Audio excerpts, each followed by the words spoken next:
everybody. So I decided to try something a little different today. I am sitting in my podcast corner in my house where I normally record the Pretty in Pink podcast. And I thought we should go over something that med school Mila, I don't know if that's how you say her name, Mila, she posted a question that I think is so important. And if I was in the shoes of a third or fourth year medical student, really a third year medical student, I would be really concerned because, you know, there's this talk that the COVID pandemic is going to have a second wave. And based on history, we know that almost every pandemic, and there have been at least 10 that have been documented in history, there has been a second wave, and the second wave is even worse. So if we're saying that there's going to be a second wave in the fall or winter, well, interviewing season is October to February, mostly November to mid-January. That's when the thick of things are happening for residency. Gosh, that's really when the pandemic is going to pick up. So I think we should get to the topic, which is, you know, what if you have to do a virtual interview just like this? You're sitting there with your interviewer or interviewers, and you're having to answer these questions and try to determine if this is the right place for you as a budding physician to spend the next 3 to 7 years during your residency. And residency is stressful enough, so I can really understand that. Okay, so I thought, let me answer that question if I was in your shoes, knowing what I know now as a practicing OBGYN, what I would do. So first of all, my name is Dr. Ruth Arumala. I am an OBGYN in Mansfield, Texas, right outside of Dallas, Texas.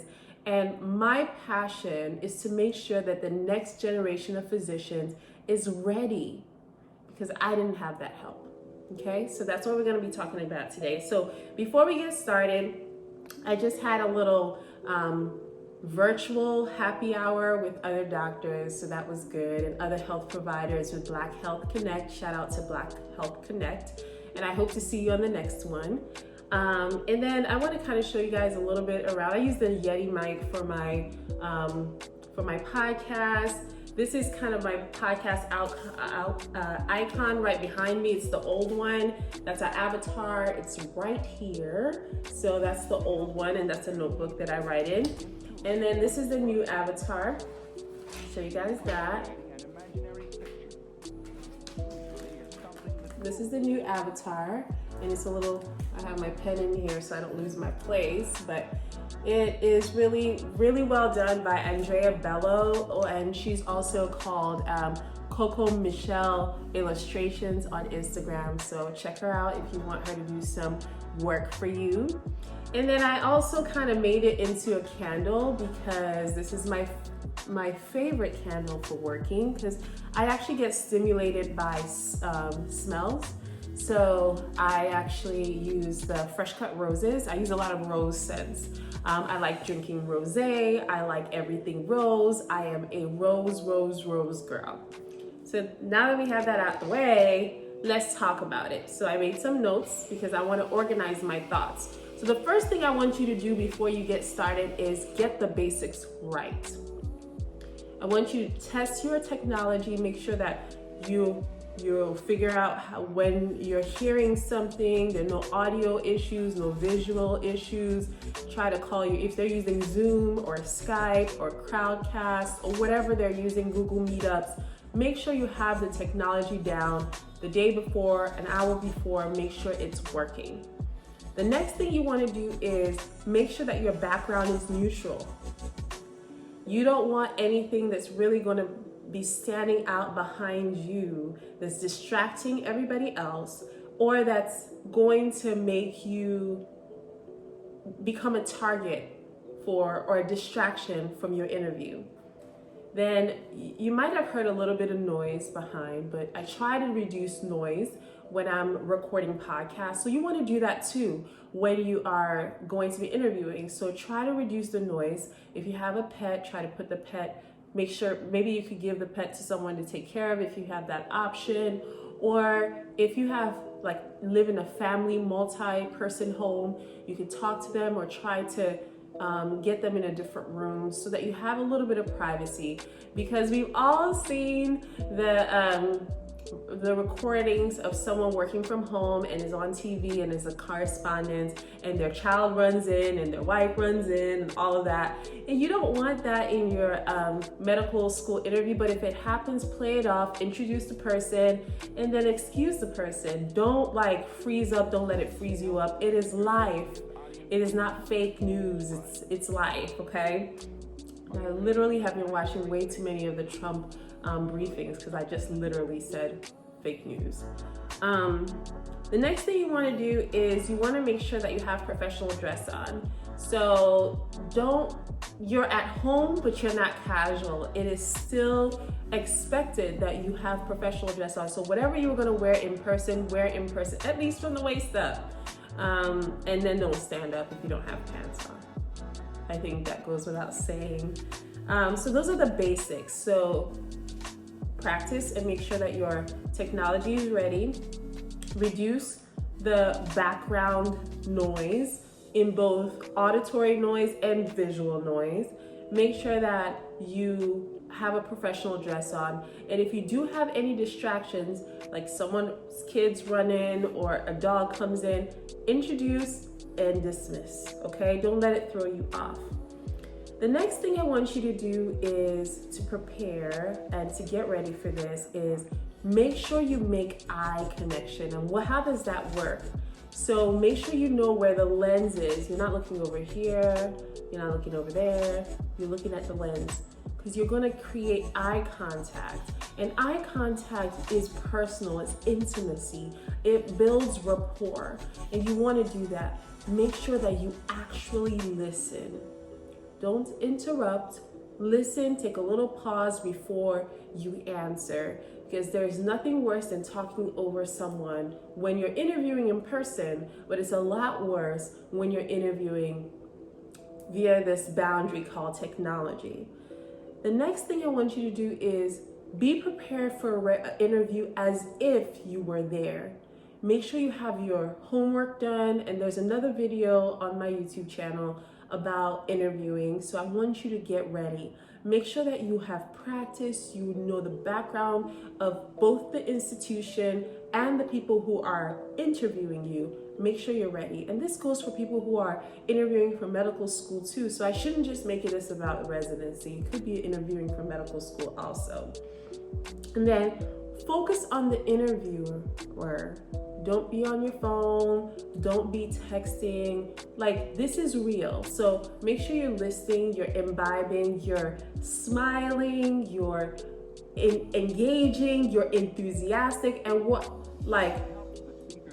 you see that? Use your eyes to make sure that you connect with that person. You're showing enthusiasm. When you're talking, you have energy behind it. It's almost like acting, because you have to put a lot of oomph so that it translates over the camera. And then I say all that to say, relax and go with the flow.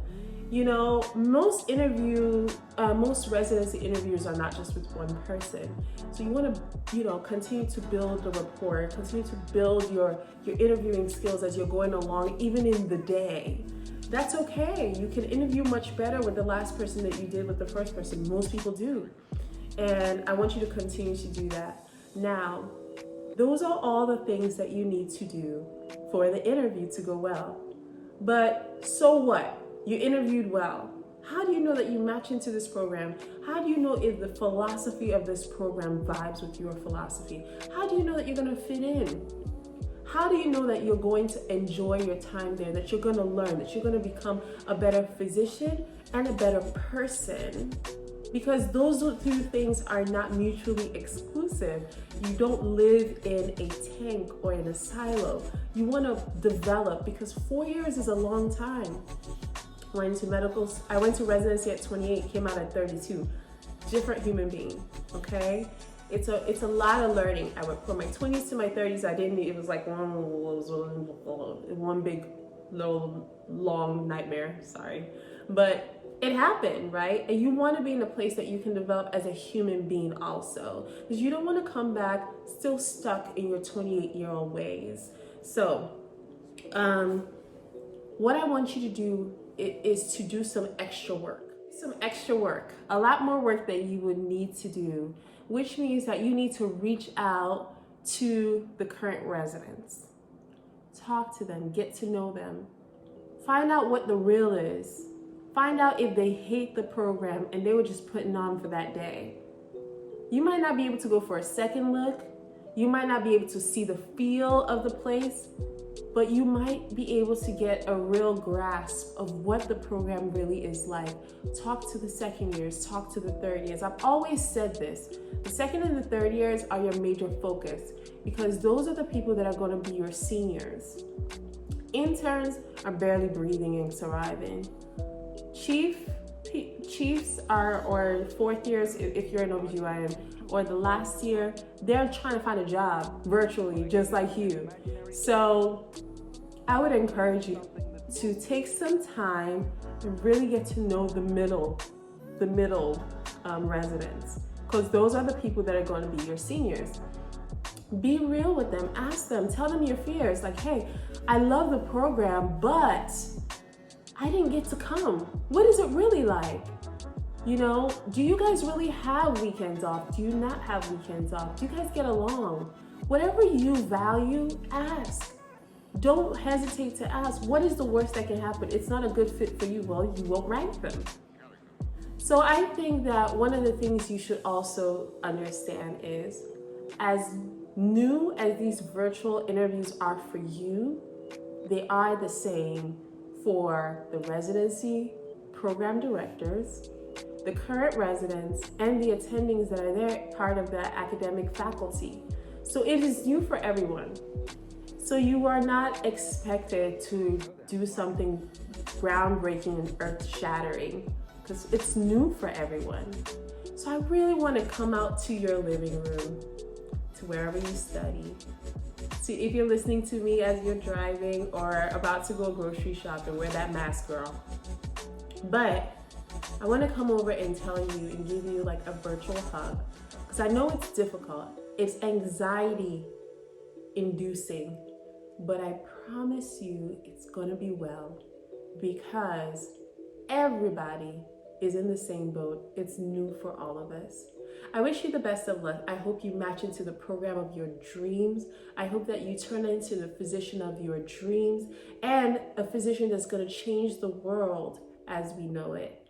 So my name is Dr. Ritha Rumala. It's been nice talking to you. I hope you learned something from this, and we will talk soon.